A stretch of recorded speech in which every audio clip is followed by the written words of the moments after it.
Hey guys, good morning. Welcome back to our channel, the Eaton Squad. My name is Addie. So for today's video, let's talk about the 16 most common travel update questions in our channel. I have compiled these repetitive questions from our viewers and let's answer them one by one. Details coming right up.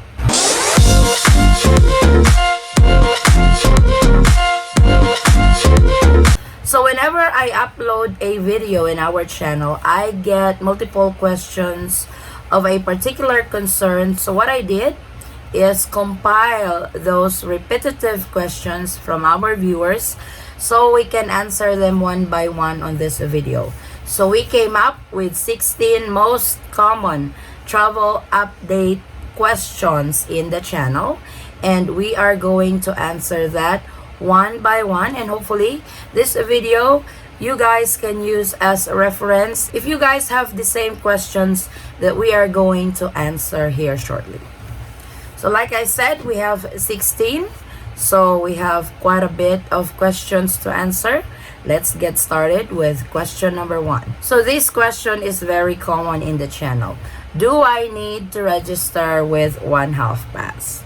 Yes, of course. One Health Pass is one of the very important requirements to be allowed entry into the Philippines. You can actually get denied if you don't register with One Health Pass, if you don't have that QR code that is generated when you register with One Health Pass. So the best time to register with One Health Pass is as soon as you guys receive your negative RT-PCR test result or antigen test result. So please take note that One Health Pass is required to all travelers to the Philippines. No one is exempted from this, so make sure to register if you are headed to the Philippines soon. Number 2 most common question is, what are the requirements to fly to the Philippines? So even though I upload videos on what are the requirements, current requirements to the Philippines on a particular period, but still we get a lot of questions about that. So to answer that question, please go through our most recent videos in our channel because I have all the requirements in there. If you are flying as a Filipino citizen, dual citizen, former Filipinos or balikbayans, foreign nationals with valid and existing visa and ACR, flying as a 9A visa holder, or flying as a foreign tourist into the Philippines. So we have that in the channel, so please check it out. The third most common question is, I am a Filipino, do I need travel insurance? Fortunately, if you are a Filipino citizen, you are not required to purchase travel insurance. Though it's recommended if you can afford it, it's actually good to have travel insurance. But if entering the Philippines as a Filipino citizen, you are not required to purchase travel insurance. Number 4, I am vaccinated. Can I enter the Philippines? Yes, of course. Especially if you are a foreign national entering the Philippines. Unfortunately, the Philippines has this requirement for foreign nationals that you have to be fully vaccinated to enter. So yes, if you are fully vaccinated, you can enter the Philippines anytime soon for as long as the Philippine borders are open. Number 5, can I extend my tourist visa? Yes, visa extensions are allowed, though there are some offices, just particular offices, Bureau of Immigration offices, that does not accept visa extension, but majority of the field offices of the Bureau of Immigration allows tourist visa extension. I actually made a video on that, on how to extend your tourist visa. So that is allowed. What is most required when you are extending your visa is your passport and the visa fee. Number 6, is antigen acceptable? Before it wasn't, but with the new resolution of the IATF, antigen is now accepted when you fly to the Philippines as one of the option of COVID-19 testing. So it's either you can get the RT-PCR test or the antigen test. Antigen test is also now acceptable if you have done this through a laboratory, hospital, clinics, or pharmacies or similar establishments. A certified healthcare professional can also perform the COVID testing, which is the RT-PCR test or antigen test. So this is a new resolution by the IATF. Number 7, I also get this a lot when it comes to vaccination proof. Is CDC white card acceptable? Yes, CDC white card is acceptable. CDC is the vaccination proof of the US. And since the US and the Philippines have a reciprocal agreement, whatever the vaccination proof the US provides to its citizens, the Philippines will accept. And this is the CDC white card. So if you guys are from the US and you have the CDC white card as proof of your vaccination, that will be accepted in the Philippines. Number 8, who are required to have a return ticket? So not all travelers are required to have a return ticket. So those who are exempted from return ticket are Filipino citizens, dual citizens, former Filipinos or balikbayans, and those foreign nationals with valid and existing visa or ACR I-card. So far, the only categories who are required to have return ticket or throwaway ticket or exit ticket are those travelers entering the Philippines as foreign tourists or those travelers entering the Philippines on a 9A visa. So they are required to purchase travel insurance. Foreign nationals who are married to Filipino nationals, you guys are not required to have return ticket as well. And those spouses and children for former Filipinos or balikbayans, as long as you guys are traveling together, return ticket is not also required anymore. So please take note of that. Number 9, what type of insurance should I get? So you can't just get any insurance because the Philippines has a specific insurance that you should get.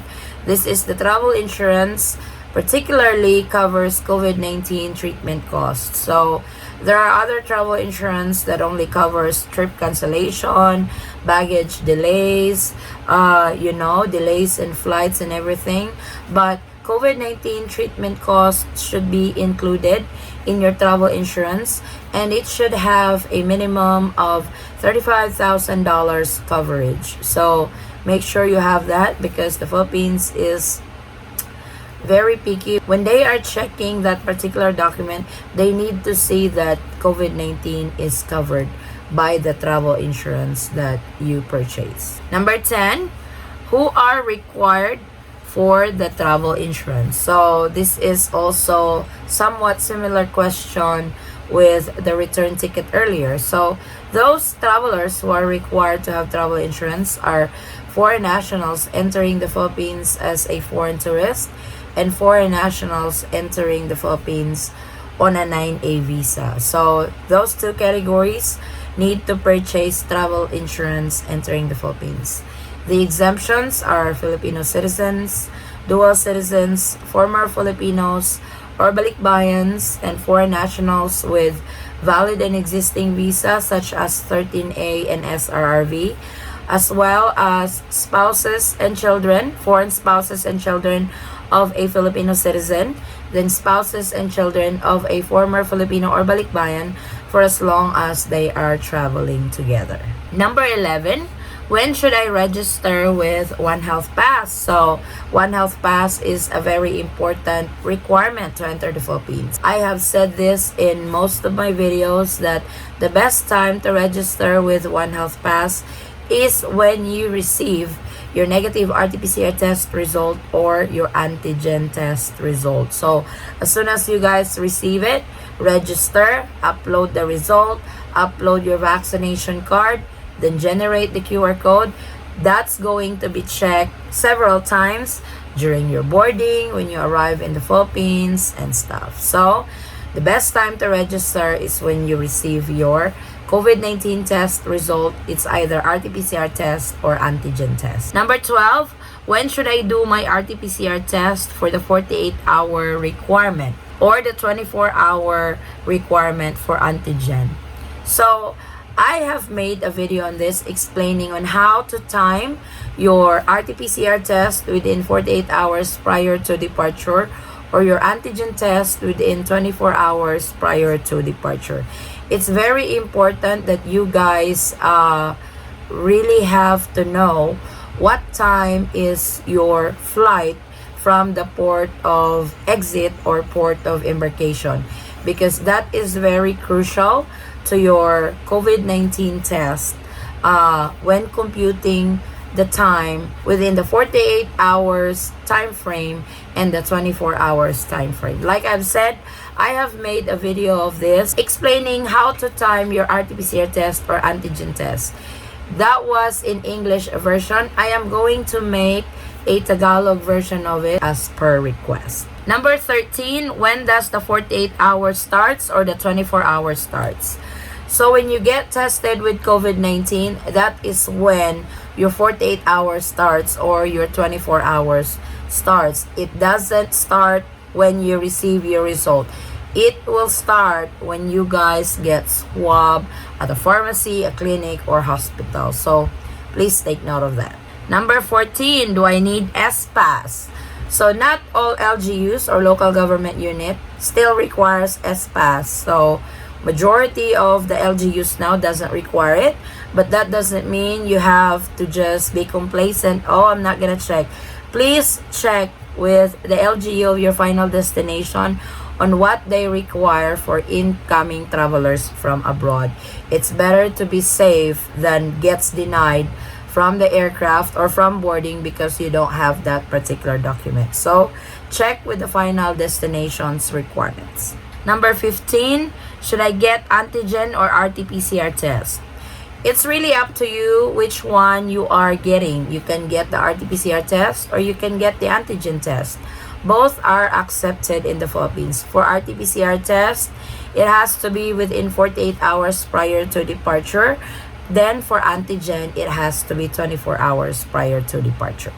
And for our last common questions on travel updates is, are unvaccinated allowed to enter the Philippines? Unfortunately, as of right now, as we speak, the Philippine government don't really have any protocols yet or any announcement if they allow unvaccinated to enter the Philippines for foreign nationals only. Because Filipino citizens, if you are unvaccinated, you can still enter the Philippines. You just have to go through the quarantine. But unfortunately for foreign nationals, the Philippines is firm that you must be fully vaccinated before allowed entry into the Philippines. This is the only category left, unvaccinated foreign nationals who are not allowed to enter the Philippines. We'll never know, they might have an update on this very soon, and if they do, I will definitely keep you guys posted. So these are the 16 most common travel update questions that we receive in the channel, and I hope you guys can use this as reference if you have the same questions from the 16 questions that we just answered. And if you guys have other questions that are not listed, please comment it down below and I will try to get back to you guys as soon as I can. Or if it's urgent, you guys can direct message me in our Facebook page. Same handle, the Eaton Squad. So this is our quick travel update for today, guys. Thank you so much for watching. If you have any questions, concerns, or inquiries with regards to this video or in any of our travel related videos, please comment it down below and I will try to get back to you guys as soon as I can. Or you can direct message me in our Facebook page. Same handle, the Eaton Squad. Again, guys, thank you so much for the continued support and trust to our channel, the Eaton Squad. I hope to see you on our next travel update. Stay safe, stay healthy, and God bless everyone. Bye.